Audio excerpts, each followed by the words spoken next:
When you're looking for the answer on how to take action, and it's actually the elephant in the room, literally the answer to what you're searching for is in the room, and you don't want to find it, because if you find that answer, it will put you into action.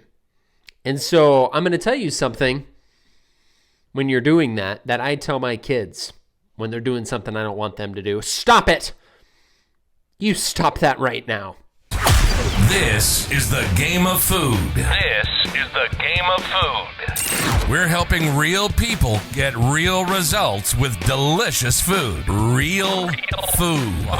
Live from Spencer's home studio, podcasting to the world. This is Game of Food. And here's your host, Spencer Frederick.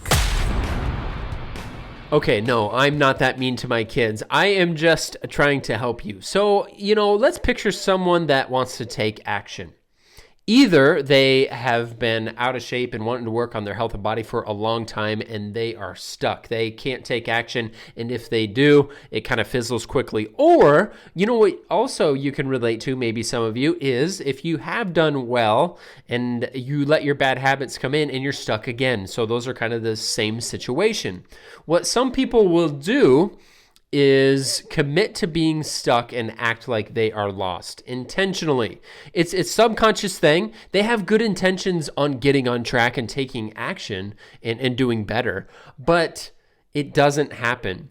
And what I look for first is language. I look for the language because you can see someone's intentions, or if they're negotiating with themselves by their language. So some questions I get are like, Spencer, how do I get out of this phase?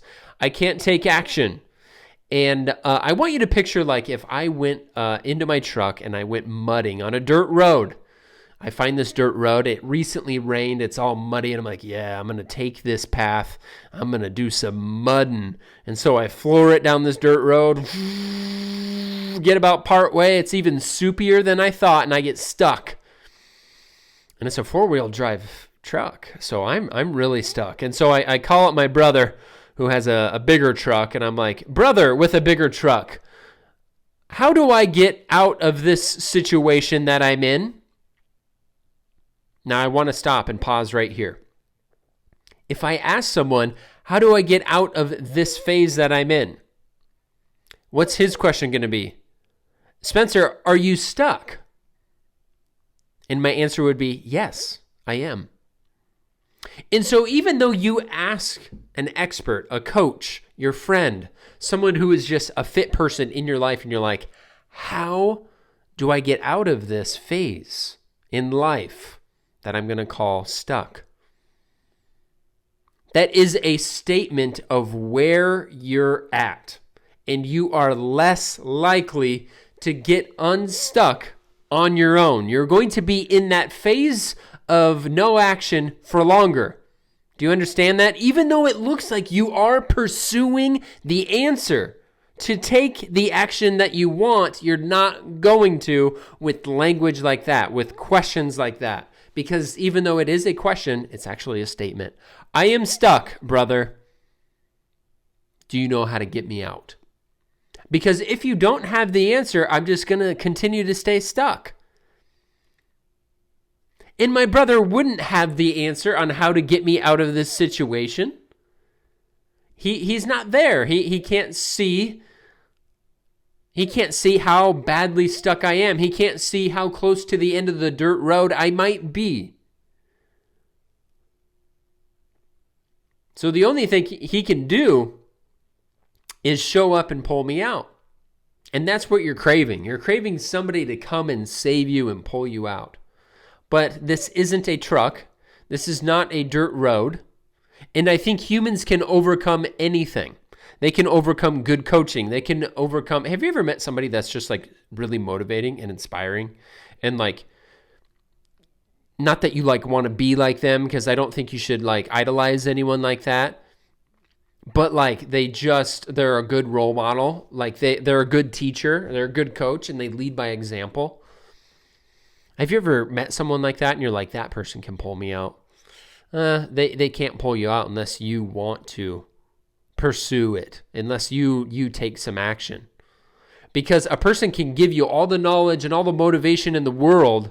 At the end of the day, when it comes to your nutrition or fitness, you got to press go on something. See, what you're doing when you ask questions like that or you make those statements of where you are, it reinforces your beliefs. So, you're stuck. You're off track. You're eating foods you don't want to eat. They do not support your goal. They're actually making you feel like crap, but you just keep eating them anyway. And then you have language that reinforces your beliefs of, man, I don't know how to get out of this. Do you, magical person? You don't? Well, I'm just going to continue to stay stuck. What's interesting to see is sometimes this happens to people that have gotten out of a situation on their own, or they used a coach and it worked really well. And then they use that same coach and it's not working anymore. You're reinforcing your beliefs that like, there is nothing anyone can do for me. It's a helpless feeling. And really what it is negotiating with yourself a little bit. Will I do well today? If not, well, it's not my fault because no one has the answer on how to get me out of it. So I guess I'll just continue to stay here, right? That is the answer. Because if you don't have the answer, you just have to stay where you are. What you're doing is keeping the problem alive. And really, the solution is right in front of you. Like I said earlier, it's the elephant in the room. How do you do better on your nutrition? You eat less. How do you do better on your nutrition? You eat less of your trigger foods. You have no sugar, maybe. How do you find motivation to work out? Yeah, you won't find it until you start working out. Let me tell you. You don't get motivation before a workout, usually. It's when you get started. Yep. It's after that first movement. It's after you kind of tell your brain to shut up. I'm doing this.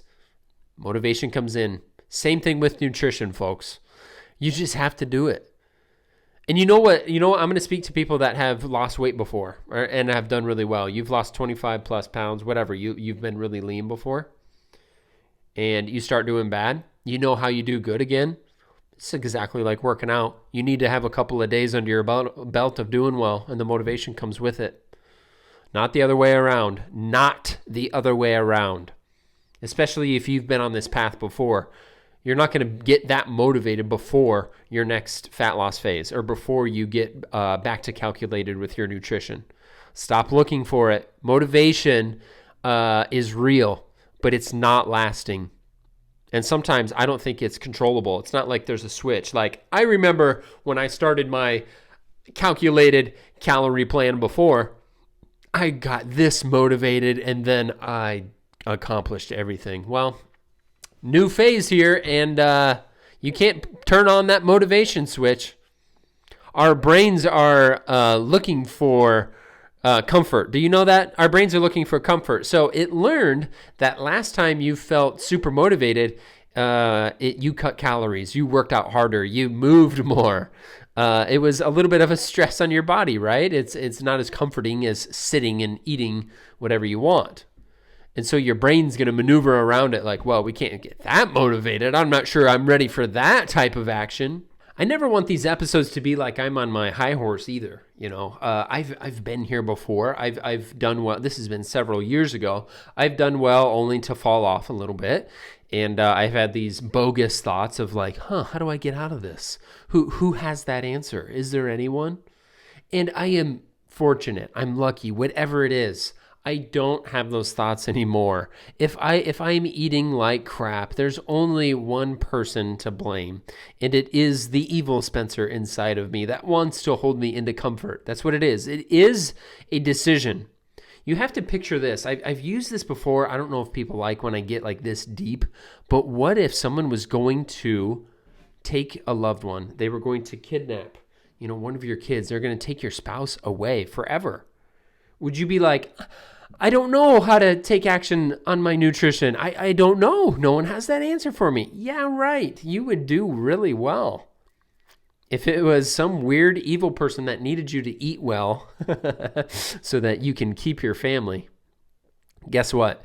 You wouldn't need any motivational switch. You wouldn't need any research articles, because that's what people do is like, let me look up a research article on how to get motivation, on how to get back on track with your nutrition, because there has to be some sort of shortcut, some sort of answer for me. And so that's the phase they get stuck in, is researching it, thinking about it, while the whole time what it is procrastinating it and staying